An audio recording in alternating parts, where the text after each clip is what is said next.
Es ist dem Feind gelungen, die Front in breiter Formation zu durchbrechen.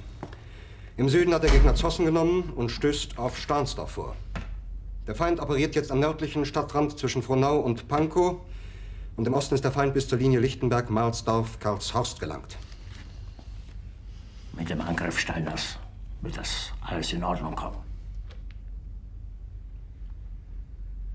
Mein Führer, Steiner konnte nicht genügend Kräfte für einen Angriff massieren. Der Angriff Steiner ist nicht erfolgt.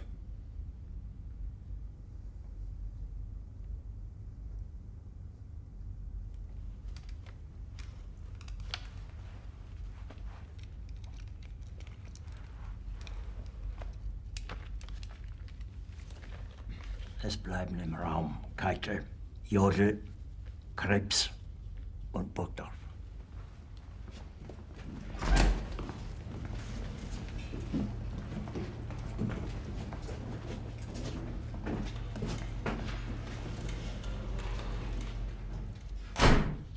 Das war ein Befehl! Der Angriff Steiners war ein Befehl! Wer sind Sie, dass Sie es wagen, sich meinen Befehl zu widersetzen? So weit ist das also gekommen. Das Militär hat mich belogen! Jeder hat mich belogen, sogar die SS!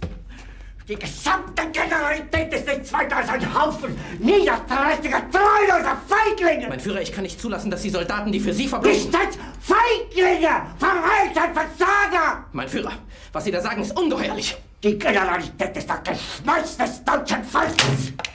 Sie ist ohne Ehre! Sie nennen sich Generale, weil Sie Jahre auf Militärakademien zugebracht haben, nur um zu lernen, wie man Messer und Gabel hält! Jahrelang hat das Militär meine Aktionen nur behindert. Es hat mir jeden nur ersichtlichen Widerstand in den Weg gelegt.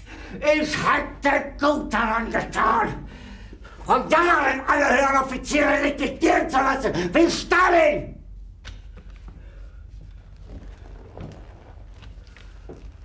Ich war nie auf einer Akademie. Und doch habe ich allein auf mich gestellt, ganz Europa erobert. Verräter! Von allem Anfang an bin ich so verraten und betrogen worden. Es wurde ein ungeheurer Verrat geübt am deutschen Volke. Aber alle diese Verräter werden bezahlen. Mit ihrem eigenen Blut werden sie bezahlen. Sie werden es saufen in ihrem eigenen Blut. Bitte gerne. Jetzt beruhig dich doch.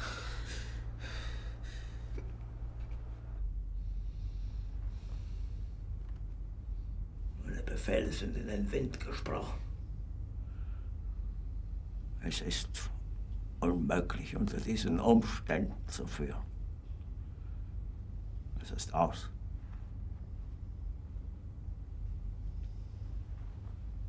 Der Krieg ist verloren.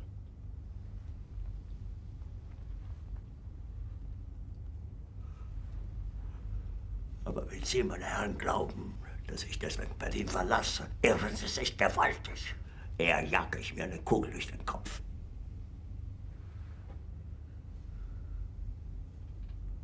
Tun Sie, was Sie wollen.